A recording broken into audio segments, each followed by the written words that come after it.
Assalamualaikum warahmatullahi wabarakatuh.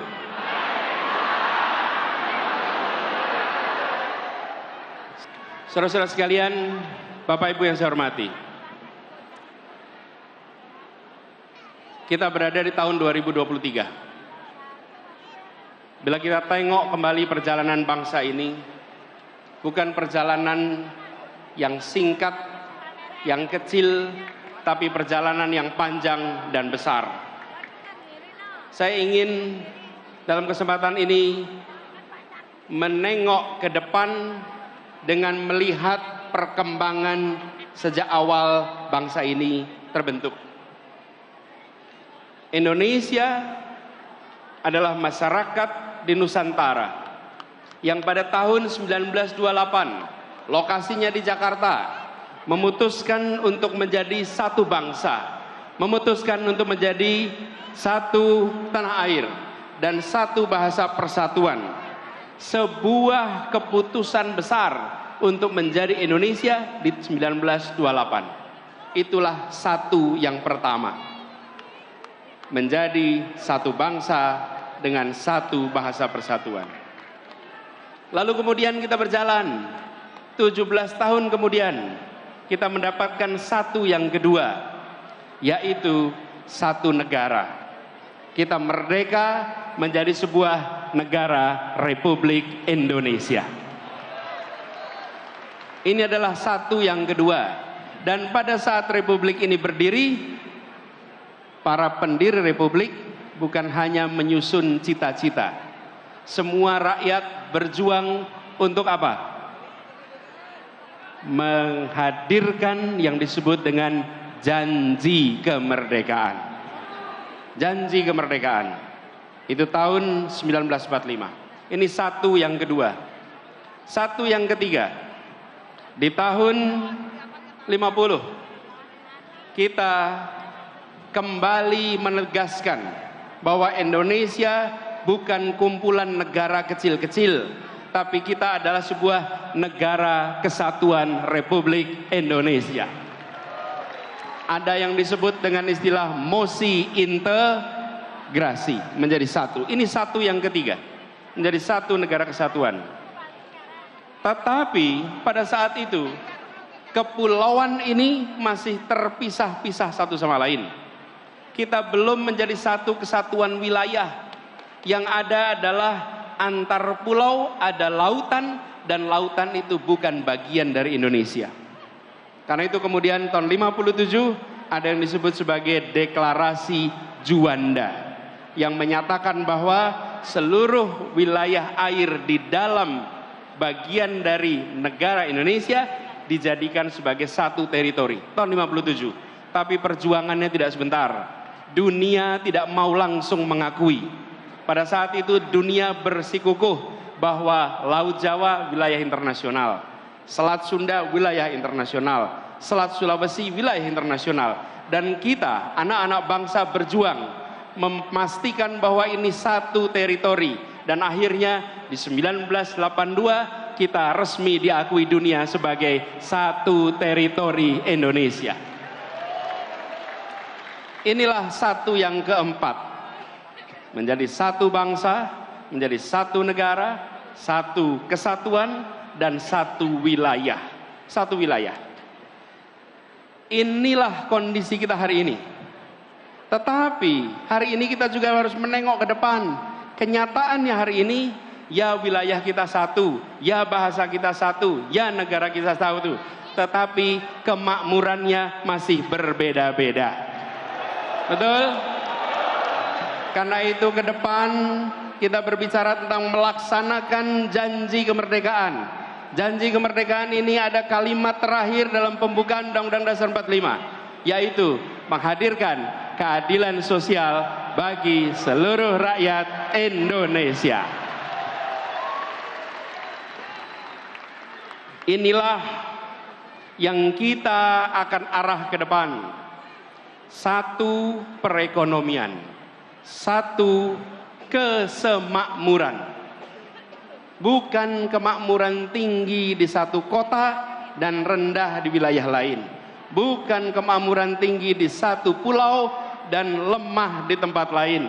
Kita ingin ketimpangan-ketimpangan seperti ini dibereskan untuk semuanya. Apa itu satu kesemakmuran? Satu kemakmuran, satu kesemakmuran. Izinkan saya cerita pengalaman kami di Jakarta. Bapak Ibu sekalian yang tinggal di Jakarta, Jakarta ini terdiri dari berapa kabupaten kota? 6.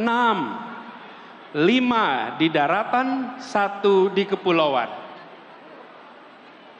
Saya beri contoh, ada satu pulau yang kalau di peta hanya nampak seperti titik. Di situ disebut sebagai Sang Penjaga Utara. Pulau ini selama sejak kemerdekaan hingga akhir-akhir ini adalah pulau yang jauh di depan dari daratan Jakarta. Lokasi pulaunya lebih dekat ke Sumatera daripada ke dermaga Sunda Kelapa. Lebih dekat ke Sumatera. Tapi dia bagian dari Jakarta. Dan di pulau ini puluhan tahun tanpa listrik, puluhan tahun kesulitan air bersih, puluhan tahun hanya sesekali kapal melintas. Namanya Pulau Sebira. Bila kita menyaksikan Jakarta hanya sebagai urusan daratan, maka tempat ini akan terus-menerus dibiarkan. Pendekatan kita adalah Jakarta harus satu kesemakmuran. Apa yang terjadi? Dibangun pulau itu. Dikirimkan pesan kepada semua. 11 pulau yang berada di luar daratan Jakarta, mereka sekarang kini semua menikmati listrik lengkap, air bersih lengkap, akses kesehatan lengkap, akses pendidikan lengkap. Ini adalah komitmen kita bahwa berada dalam sebuah wilayah yang sama, teritori yang sama, kita harus bisa satu kesemakmuran. Dan ketika ini diterapkan, prinsip kita adalah begini.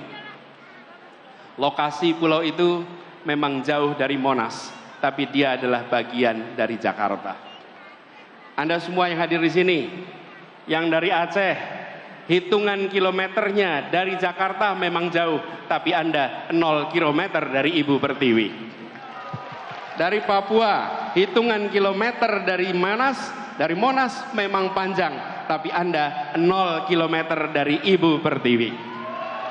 Dari manapun Anda berada di tempat ini, hitungan kilometernya panjang, tapi sesungguhnya Anda 0 kilometer dari Ibu Pertiwi. Inilah yang harus dikembalikan. Inilah yang harus menjadi pegangan kita, bahwa republik ini tidak didirikan dengan perhitungan ongkos, untung dan rugi. Republik ini didirikan dengan janji untuk seluruh tumpah darah Indonesia. Jadi kita berbicara tentang Indonesia ke depan, berbicara tentang Indonesia yang satu kesemakmuran, bukan Indonesia yang terpisahkan karena jejak kesejahteraan yang berbeda-beda. Prinsip yang kita dorong adalah pertumbuhan yang berkualitas, bukan semata-mata pertumbuhan yang angkanya tinggi. Pertumbuhan yang angkanya tinggi tapi tidak berkualitas tidak dirasakan oleh rakyat kebanyakan. Apa itu pertumbuhan yang berkualitas? Pertumbuhan yang berkualitas adalah pertumbuhan ekonomi yang tumbuhnya dirasakan oleh semua, yang pemerataan beriring bersama dengan pertumbuhan.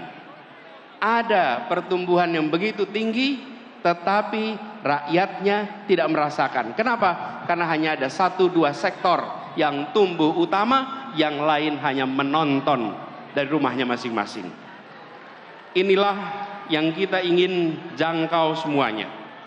Kemudian kita tahu negeri ini punya begitu banyak peluang. Dan pemerintah harus memastikan bahwa sumber daya yang diberikan oleh pemerintah untuk rakyatnya adalah sumber daya yang tepat. Kita menghadapi tantangan lingkungan hidup. Itu menjadi kenyataan bagi kita. Solusi menghadapi masalah lingkungan hidup apalagi soal polusi udara, bukanlah terletak di dalam subsidi untuk mobil listrik, yang pemilik mobil listriknya adalah mereka-mereka yang tidak membutuhkan subsidi. Betul? Kalau kita hitung, apalagi ini contoh, ketika sampai pada mobil listrik, emisi karbon mobil listrik per kapita per kilometer sesungguhnya lebih tinggi daripada emisi karbon bis berbahan bakar minyak. Emisi per kilometer per kapita untuk mobil listrik dibandingkan dengan bis berbasis BBM. Kenapa itu bisa terjadi? Karena bis memuat orang banyak, sementara mobil memuat orang sedikit. Ditambah lagi pengalaman kami di Jakarta, ketika kendaraan pribadi berbasis listrik, dia tidak akan menggantikan mobil yang ada di garasinya. Dia akan menambah mobil di jalanan, menambah kemacetan di jalanan. Jadi, yang didorong ke depan adalah demokratisasi sumber daya. Bahwa kita mengarahkan agar sumber daya yang dimiliki negara diberikan melalui sektor-sektor yang memberikan manfaat nyata bagi masyarakat banyak. Bukan semata-mata untuk mendapatkan perhatian dalam percakapan, apalagi percakapan sosial media. Karena itulah kita ingin dorong ke depan, insya Allah jalan-jalan tol yang sekarang sudah dibangun secara amat baik oleh pemerintahan hari ini, kedepannya nantinya dipenuhi oleh kendaraan-kendaraan umum berbasis dengan listrik ke depan. Kendaraan-kendaraan logistik berbasis listrik. Bukan pribadi, tapi kendaraan umum. Dan kita tahu, begitu bicara kendaraan logistik, kendaraan umum, pengangkut massal, maka dia bukan hanya memindahkan badan, bukan hanya memindahkan barang. Dia sebetulnya adalah alat untuk membangun perasaan kesetaraan, alat membangun perasaan persatuan. Jadi ke depan ini adalah contoh bagaimana kebijakan disusun berdasarkan gagasan, bukan sekedar kebijakan tanpa narasi, tanpa gagasan. Urutannya harus jelas, bukan hanya karya, tapi karya berbasis narasi, narasi berbasis gagasan. Dan gagasannya di sini adalah tadi yang saya sampaikan. Kesemakmuran, kesetaraan, keadilan, dan begitu ada pembagian sumber daya, maka pembagian sumber daya ini adalah memasukkan unsur-unsur gagasan itu.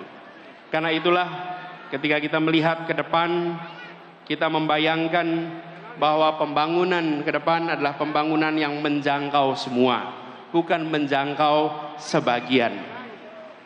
Tadi ada ilustrasi, saya ingin cerita sedikit. Satu ketika saya datang di sebuah pulau, namanya Pulau Selaru. Pulau Selaru ini di ujung timur tenggara Maluku Tenggara Barat. Posisinya sedikit di atas Darwin. Ini adalah ujungnya Indonesia.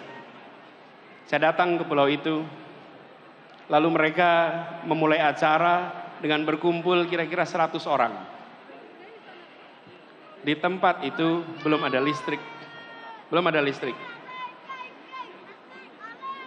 Lalu mereka menyiapkan diesel untuk sound system. Dieselnya ditaruh kira-kira 20-30 meter dari lokasi acara, supaya ramainya diesel tidak terdengar kita. Di tempat itu acara mau dimulai. Lalu yang mimpin acara bilang, saudara-saudara semua, mari kita berdiri menyanyikan Indonesia Raya. Hati saya bergetar. Di sebuah tanah yang listriknya belum masuk, mereka memulai acara dengan menyatakan kami mencintai Republik ini walaupun Republik ini belum menunaikan janjinya di tempat ini. Mereka belum merasakan kesejahteraan fasilitas seperti kita. Yang mereka miliki masih terbatas, tapi mereka mengirim pesan pada tamu yang datang dari Jakarta. Pak Anies, bisa jadi kami belum punya listrik, bisa jadi kami belum sejahtera, tapi jangan pernah ragukan keindonesiaan dan kecintaan kami pada Indonesia. Saya menemukan kalimat-kalimat seperti di berbagai tempat. Saya datang ke sebuah tempat namanya Sentolo. Sentolo ini di Jawa, di Kulon Progo. Ngobrol dengan warga. Di tempat itu ketika saya bicara, mereka cerita, Pak Anies, tempat ini sudah diukur akan dipakai untuk pembangunan jalan tol. Rumah saya akan kena. Lalu saya tanya, bagaimana Pak rumahnya kena? Oh nggak apa-apa Pak. Biarkan tanah ini dipakai untuk pembangunan karena ini adalah untuk kepentingan negara, ini untuk kepentingan masyarakat banyak. Dia belum sejahtera, dia kondisinya masih minim, tapi dia mengatakan pada semua bahwa kecintaan kami bukan berdasarkan kekayaan material. Kami mencintai Republik ini secara tanpa syarat. Kami sekalian, kita-kita yang berkumpul di tempat ini, kita-kita yang memperjuangkan Indonesia yang lebih baik, kita harus ingat bahwa ada saudara-saudara kita yang lokasinya hitungan kilometer jauh dari Jakarta, jauh dari Monas, tapi mereka 0 kilometer dari Indonesia dan mereka harus merasakan kesejahteraan yang meningkat secara amat serius. Itulah sebabnya bicara tentang kesemakmuran harus konkret. Kami coba wujudkan kemarin di Jakarta, dan insya Allah bila Allah nanti takdirkan, tahun depan kita akan merasakan sebuah penentuan arah. Pemilu Pilpres 2024 Anies Presiden. Bukan soal meneruskan atau tidak meneruskan sebuah program. Bukan. Pemilu 2024, pemilu 2019, pemilu 2014 dan pemilu-pemilu lainnya adalah sebuah kesempatan untuk menengok kembali arah perjalanan bangsa. Republik ini didirikan dengan cita-cita, dengan janji menghadirkan keadilan bagi semua. Kita harus ingat, merdeka bukan hanya untuk menggulung kolonialisme, merdeka adalah untuk menggelar keadilan bagi semuanya. Merdeka menggelar kesejahteraan bagi semuanya. Dalam perjalanan ini, setiap 5 tahun sekali kita berhenti. Kita berhenti menengok kembali ke titik asal. Apakah kita masih berada di dalam rute yang benar untuk meraih cita-cita itu? Seperti kalau kita melakukan pengembaraan. Pengembaraan, pecinta alam berjalan memasuki medan alam terbuka, mereka bawa kompas. Tentukan tujuannya, titik awalnya di sini.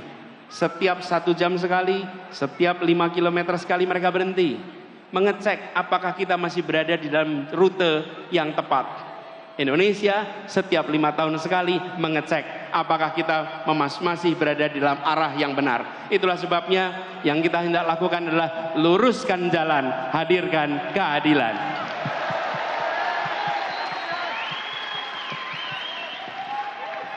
Teman-teman semua, para relawan dan semua simpatisan pendukung yang saya hormati, saya berkali-kali mengatakan bahwa relawan itu adalah pribadi-pribadi mulia. Relawan tidak dibayar bukan karena tak bernilai, tapi karena tak ternilai harganya. Perjuangan ke depan kita ingin meluruskan jalan, dan meluruskan jalan ini kita berhadapan dengan sebuah kompetisi, kompetisi gagasan, kompetisi rencana, kompetisi rekam jejak. Dan dalam kompetisi ini kita akan berhadapan dengan lawan yang memiliki sumber daya yang luar biasa besar, lawan yang memiliki kekuatan yang sangat besar, lawan yang bisa mendominasi.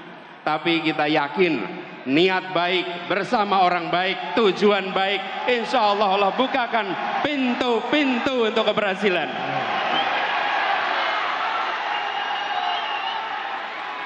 Kita tidak pernah gentar dengan ukuran material. Kita akan tunjukkan kekuatan spiritual yang kita miliki untuk meraih yang dijanjikan oleh Republik ini. Ini bukan tentang satu orang, ini bukan tentang satu partai, ini adalah tentang nasib masa depan bangsa kita dan anak-anak dari bangsa kita.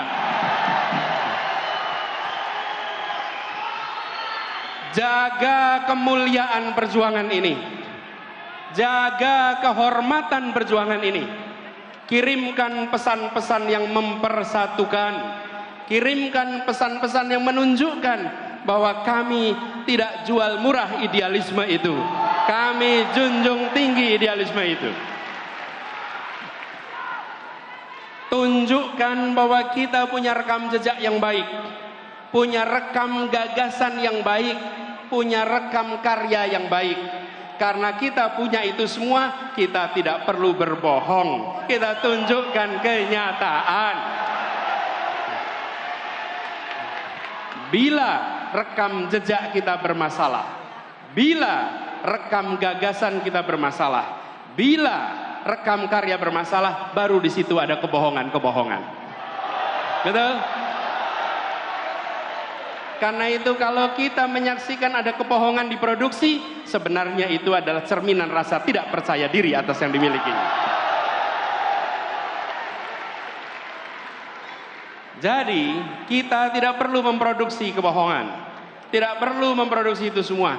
Tunjukkan kenyataan dan biarkan kenyataan memenangkan pertarungan gagasan, memenangkan pertarungan rekam jejak, memenangkan pertarungan karya.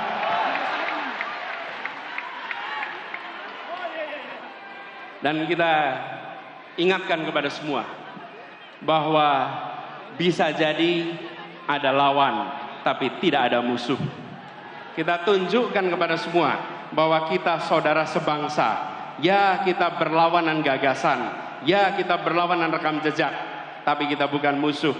Musuh saling menghabisi, lawan saling menguatkan. Lawan debat adalah teman berpikir. Lawan badminton adalah teman olahraga. Lawan voli adalah teman olahraga. Lawan di dalam proses pilpres, lawan di dalam pemilu, mereka adalah teman dalam demokrasi. Dan kita kirimkan pesan kepada semua, ini demokrasi modern. Ini bukan pengaturan negara dengan cara-cara yang non-modern. Di dalam demokrasi modern, saya ingatkan beberapa hari yang lalu, bahwa di dalam proses ini semua tidak ada kekuasaan yang berpindah, tidak ada kekuasaan yang hilang. Kekuasaan itu tetap dan terus berada di tangan rakyat Indonesia. Yang berpindah itu adalah kewenangan untuk melaksanakan kekuasaan rakyat. Dan tiap 5 tahun sekali, rakyat yang memegang kekuasaan menitipkan kewenangan itu secara bergantian. Inilah negara modern, inilah negara demokrasi modern. Karena itu, bila ada yang berpandangan khawatir kehilangan kekuasaan, maka sesungguhnya dia tidak paham prinsip-prinsip dasar demokrasi. Karena kekuasaan itu tidak hilang, kekuasaan itu tidak berpindah. Kekuasaannya ada pada saudara-saudara semua rakyat Indonesia. Kami mengajukan diri, kami mengajukan dengan menyatakan, ini gagasan kami, ini rekam jejak kami, ini karya kami, dan biarkan rakyat tanpa dipengaruhi, tanpa ada tangan negara yang terlibat, negara netral, negara mengambil sikap di atas semuanya, dan percayakan rakyat bahwa rakyat akan menitipkan kewenangan itu pada mereka-mereka yang memiliki rekam jejak yang benar, rekam karya yang benar, dan rekam gagasan yang baik. Kalau negara sampai intervensi, namanya negara sedang melecehkan rakyat Indonesia. Rakyat Indonesia sudah matang, rakyat Indonesia sudah mampu untuk menentukan kepada siapa kewenangan itu dititipkan, tidak perlu ada intervensi-intervensi. Dan kepada seluruh rakyat Indonesia, mari kita jaga Kekuasaan itu ada pada rakyat, bukan pada yang lain. Jangan jual kekuasaan itu. Jagalah kekuasaan itu sampai nanti di TPS dan sampai nanti penghitungan. Bahwa ini bukan sekedar statistik hitungan. Ini adalah hak saya untuk menentukan masa depan perjalanan bangsa ini. Ini memberikan pesan kepada semua bahwa Indonesia adalah negara demokrasi modern yang dunia boleh menengok. Dan kita kirimkan pesan pada semua. Negeri-negeri di luar sana menengok pada kita dengan rasa kagum. Kenapa mereka kagum? Mereka melihat sebuah bangsa yang bahasanya ratusan, yang suku bangsanya ratusan, tapi memiliki kemampuan untuk berbicara dengan bahasa satu, bahasa persatuan, bahasa Indonesia. Lalu ketika mereka berdemokrasi, kita tunjukkan demokrasi dengan sikap yang matang. Menunjukkan kematangan luar biasa. Mari kita sama-sama song-song kesempatan perubahan ini. Dengan membawa gagasan, membawa rekam jejak, sekaligus membuktikan. Kita semua di sini. Pada diri kita, pada anak-anak dari anak-anak kita. Bahwa di tahun 2024, ketika Republik ini akan menentukan arah barunya, saya tidak menjadi penonton di rumah yang tak bertanggung jawab. Saya turun tangan langsung ikut menentukan arah perjuangan Republik ini. Biarkan itu menjadi catatan bagi kita semua. Anda semua, kita semua bisa bercerita kepada diri kita, kepada anak-anak dari anak-anak kita, bahwa saya bukan menjadi warga negara yang menonton. Di tahun 2024 saya menentukan arah baru untuk Republik ini. Insya Allah niat baik ini, ikhtiar ini yang dikerjakan bersama dengan orang-orang baik, insya Allah Allah akan bukakan pintu-pintu menuju keberhasilannya. Insya Allah tahun 2024 Anies Presiden! Anies Presiden! Tahun 2024 Anies Presiden! Anies Presiden! Anies Presiden! Anies Presiden! Anies Presiden! Anies Presiden! Anies Presiden! Anies Presiden! Insya Allah di tahun 2024 kemenangan akan kita raih bersama. Terima kasih. Dan kepada semuanya yang datang dari berbagai wilayah, datang ke Jakarta, datang ke tempat ini, titip salam untuk keluarga, titip salam untuk saudara-saudara semua. Sampaikan kepada semua, saya pulang kembali dari pertemuan dan saya bekerja untuk perubahan bagi Indonesia yang lebih baik. Assalamualaikum warahmatullahi wabarakatuh. 2024